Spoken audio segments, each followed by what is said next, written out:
What's up, winners? Today I'm going to be talking about index funds, and I'm going to be keeping it as short and sweet as possible. So let's get into it. An index fund is a type of mutual fund that contains investments that mirror a given index of stocks, bonds, or other types of investments.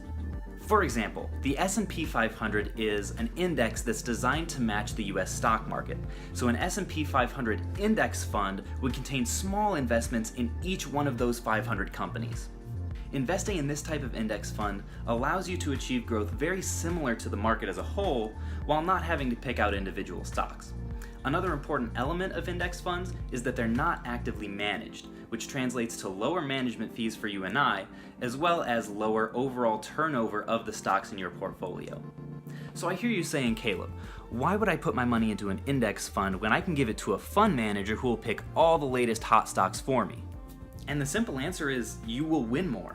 When you factor in management fees, only 1 in 20 actively managed funds actually ends up beating index funds.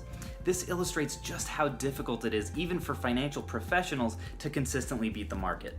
Another advantage index funds provide, especially when compared to picking individual stocks, is instant diversification. If you have a bunch of money invested in just a few stocks and one of those companies goes under, it can be financially devastating. But index funds allow you to invest in hundreds of companies simultaneously with just one low-cost transaction. Now, as much as I love index funds, there are a couple disadvantages that I should mention. One turnoff for some people is that you'll usually lose the opportunity to significantly outpace the market, which gives you less of a chance to gloat on the golf course about your returns for the year. The other downside is lack of control. When you have a portfolio of individual stocks, you're free to buy and sell them as you choose based on forecasting or predictions or prophecies, dice rolls, insider information. That is a joke, by the way. Please don't do that. Anyways, it is easier to move money around based on what you're feeling that day with individual stocks. Just keep in mind that transaction costs do add up over time.